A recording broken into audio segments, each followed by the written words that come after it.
এই লোকটার চুল কাটাতে লন্ডন থেকে বিমানে করে নাপিত আনা হয়। তার প্রাসাদে রয়েছে 257টি বাথরুম।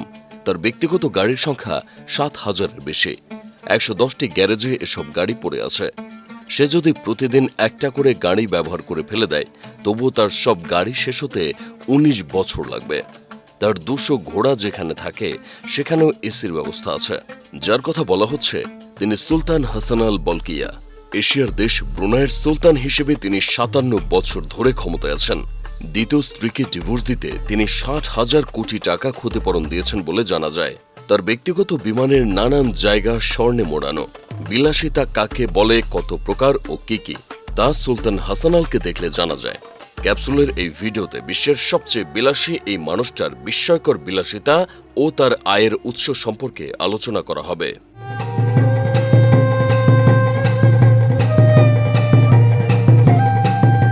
শুরুতেই সুলতানের প্রাসাদটা ঘুরে দেখা যাক। এই প্রাসাদের আয়তন প্রায় 2 লাখ বর্গমিটার, 150 বিঘা, যা 28টা আন্তর্জাতিক মানের ফুটবল মাঠের সমান। এখানে আছে 1788টা রুম ও 257টা বাথরুম। পুরো প্রাসাদে চলাচলের জন্য আছে 18টা লিফট এবং 44টা মার্বেলের সিঁড়ি। ছাদে রয়েছে নিজস্ব হেলিপ্যাড, যাতে সুলতান চাইলে প্রাসাদ থেকে সরাসরি হেলিকপ্টারে উঠতে পারেন।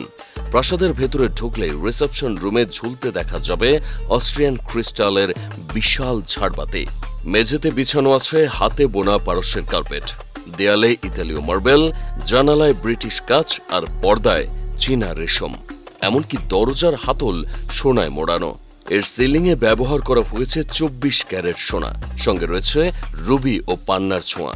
প্রাসাদের ভেতর বিখ্যাত চিত্রশিল্পী রেনোয়ার একটা আসল পেইন্টিং রয়েছে, যার মূল্য আনুমানিক $70 মিলিয়ন। অর্থাৎ একটা পেইন্টিং এর দামই এমন যে সেই টাকা দিয়ে একটা মাঝারি আকারের হাসপাতাল তৈরি করা সম্ভব। এই প্রাসাদে রয়েছে বিশাল ব্যাংকুয়েট হল, যেখানে একসঙ্গে প্রায় 5,000 মানুষ বসতে পারে। পুরো প্রাসাদে রয়েছে 5টা সুইমিং পুল এবং 110টি গাড়ির গ্যারেজ। কিন্তু সবচেয়ে অবাক করা বিষয়গুলোর একটি হল সুলতানের ঘোড়াগুলোর জন্য তৈরি আস্তাবল, যেখানে রয়েছে প্রায় 200টি পোলো ঘোড়া। আর ঘোড়ার আস্তাবলে রয়েছে এসির ব্যবস্থা। 17টা তলার এই প্রাসাদে মাটির নিচেও রাজকীয় ব্যবস্থা আছে। নিশ্চয়ই ভাবছেন এত বড় প্রাসাদ বানাতে কত টাকা খরচ হয়েছিল। ধারণা করা হয় শুধু নির্মাণ খরচ হয়েছে $3 বিলিয়ন, যা ভুটান ও গ্রিনল্যান্ডের মতো দেশের টোটাল জিডিপির সমান। প্রাসাদের নামটাই তো বলা হলো না। এটি ইস্তানা নুরুল ইমান নামে পরিচিত। এটা সাধারণ মানুষের জন্য প্রায় সব সময় বন্ধ। তবে ঈদ উল ফিতরের সময় প্রাসাদের দরজা সাধারণ মানুষের জন্য খুলে দেওয়া হয়। তখন হাজার হাজার মানুষ এখানে আসে সুলতান হাসান আলের সঙ্গে দেখা করতে। দীর্ঘ লাইনে দাঁড়িয়ে তারা সুলতানের সঙ্গে হাত মেলানোর সুযোগ পায় আর বিদায়ের সময় পায় উপহার প্যাকেট। এবার সুলতানের গ্যারেজে ঢোকা যাক। তার গাড়ির গ্যারেজটা 10টা ফুটবল মাঠের সমান। এখানে 7,000 গাড়ি আছে, যার মূল্য $5 বিলিয়ন বেশি। সুলতানের সংগ্রহে রোলস রয়েস আছে 600টার কাছাকাছি। এত বেশি রোলস রয়েস আর কারো কাছে নেই। 90-এর দশকে সারা বিশ্বে বিক্রি হওয়া মোট রোলস রয়েস গাড়ির প্রায় অর্ধেকই কিনেছিল এই একটা পরিবার। ফোর্বস ম্যাগাজিনের প্রতিবেদন অনুযায়ী প্রাসাদের প্রতিটা কাজের লোকের বাসভবনের সামনে একটা করে রোলস রয়েস গাড়ি রাখা থাকে। আর সেসব গাড়ির ইঞ্জিন 24 ঘন্টা চালু রাখা হয়, কারণ সুলতান চায় না গাড়ি অথবা গাড়ির এসি চালু হতে তার অপেক্ষা করতে হোক। যদিও এতে প্রচুর জ্বালানি খরচ হয়।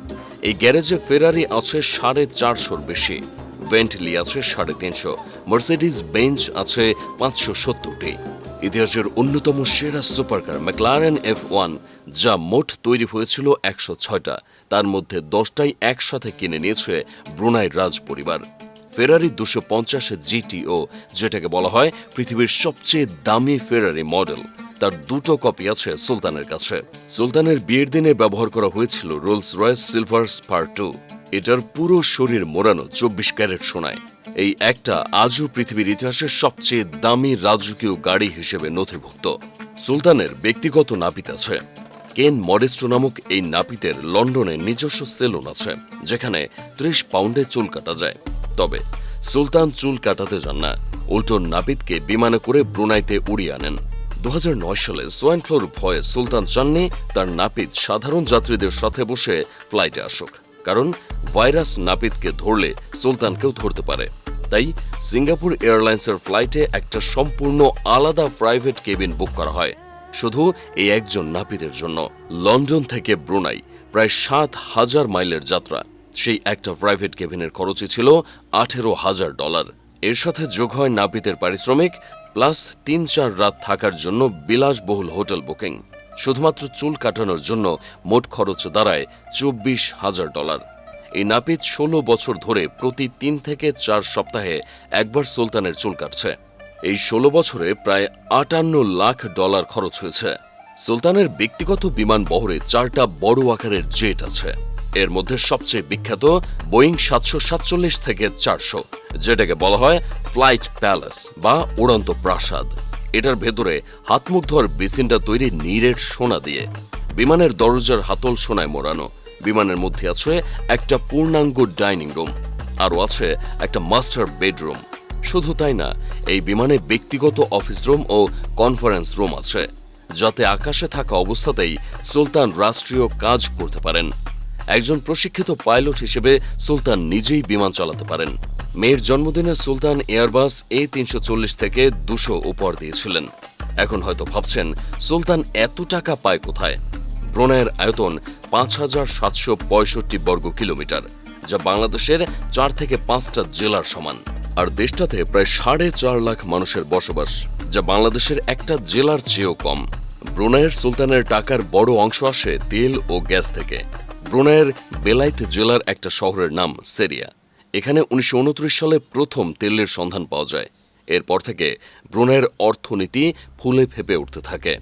বিখ্যাত তেল কোম্পানি শেল ব্রুনাই সরকারের সঙ্গে যৌথভাবে কাজ করে।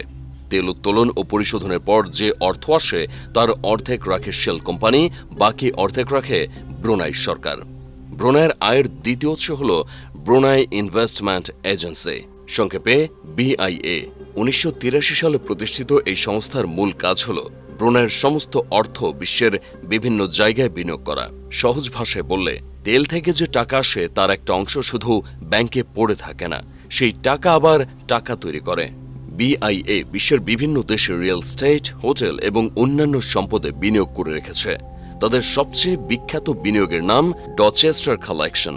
১৯৮৫ সালে ব্রুনাই লন্ডনের বিখ্যাত ডচেস্টার হোটেল প্রায় $৮৫ মিলিয়ন কিনে নেয়। এরপর ধীরে ধীরে এই বিনিয়োগ সাম্রাজ্যে যুক্ত হতে থাকে বিশ্বের বিভিন্ন শহরের বিলাসবহুল হোটেল। অর্থাৎ ব্রুনাইয়ের তেলের টাকা শুধু ব্রুনাইতেই থাকেনি, তাদের তেলের টাকা গিয়ে দাঁড়িয়েছে লন্ডনের হোটেলে, প্যারিসের বিলাসবহুল সম্পদে আর আমেরিকার রিয়েল এস্টেটে। BIA এর মোট সম্পদের সঠিক পরিমাণ অবশ্য কেউ নিশ্চিতভাবে জানে না, কারণ প্রতিষ্ঠানটি কত সম্পদ পরিচালনা করে তার পূর্ণাঙ্গ হিসাব জনসম্মুখে প্রকাশ করা হয় না। মার্কিন পররাষ্ট্র দপ্তরের হিসেবে BIA এর সম্পদের পরিমাণ আনুমানিক $60 থেকে $৭৫ বিলিয়ন। সুলতান হাসান আল বলকিয়া মোট ৩বার বিয়ে করেন। তার প্রথম স্ত্রী রানী সালেহা ১৯৬৫ সালে বিয়ে হয়। এই বিয়ে আজও টিকে আছে। তাদের ছেলে যুবরাজ আল মুহতাদি বিল্লাহ, যিনি সিংহাসনের উত্তরাধিকারী। সুলতানের দ্বিতীয় স্ত্রী মরিয়ম আব্দুল আজিজ। বিয়ের আগে তিনি ছিলেন রয়্যাল ব্রুনাই এয়ারলাইন্সের একজন সাধারণ কেবিন ক্রু। ১৯৮১ সালে সুলতানের সাথে তার দেখা হয়। পরের বছর ১৯৮২ সালে তারা বিয়ে করে।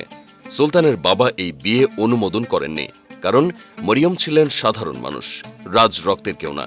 এই সংসারে ৪ সন্তান। ২০০৩ সালে স্বামীর প্রতি অবাধ্যতার অভিযোগে সুলতান তার দ্বিতীয় স্ত্রী মরিয়মকে ডিভোর্স দেন। তাদের ২১ বছরের সংসার ভেঙে যায়। এই তালাকের ক্ষতিপূরণ ইতিহাসের অন্যতম বড় ডিভোর্স সেটেলমেন্ট হিসেবে গণ্য। সুলতান তার প্রাক্তন স্ত্রীকে আনুমানিক $৪ বিলিয়ন দিয়েছে। সুলতানের তৃতীয় স্ত্রী আজরিনাজ মাজহার হাকিম, যিনি ছিলেন মালয়েশিয়ার একজন টিভি নিউজ প্রেজেন্টার।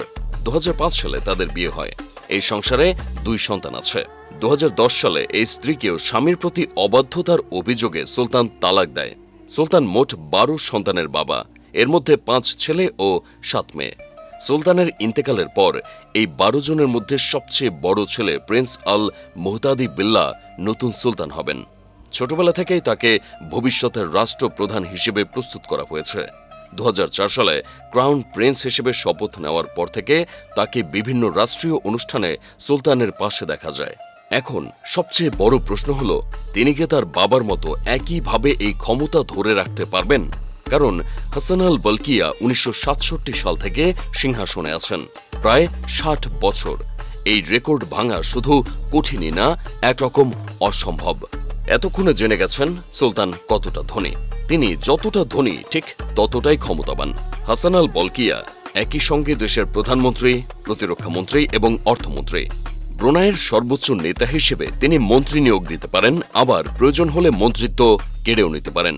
অনেকেই মনে করেন সুলতানের বিলাসিতার কারণে ব্রুনাইয়ের সাধারণ মানুষ খুব দুঃখে আছে। আসলে তা না। তেল বিক্রির অর্থের একটা বড় অংশ সাধারণ মানুষের জন্য খরচ করা হয়। ব্রুনাইতে শিক্ষা, স্বাস্থ্য, বাসস্থান, বিদ্যুৎ, পানি সহ সবকিছুর দাম অবিশ্বাস্য রকমের কম। ব্রুনাইয়ের সরকারি স্বাস্থ্য সেবা ব্যবস্থা দেশটির নাগরিকদের জন্য প্রায় 100% ফ্রি। দেশের 4টি জেলাতেই সরকারি হাসপাতাল রয়েছে, পাশাপাশি স্বাস্থ্যকেন্দ্র ও কমিউনিটি ক্লিনিকের নেটওয়ার্ক আছে। একজন সাধারণ নাগরিক হিসেবে যে কোনো সরকারি হাসপাতালে চিকিৎসার জন্য মাত্র $1 বা 96 টাকা রেজিস্ট্রেশন ফি দিতে হয়।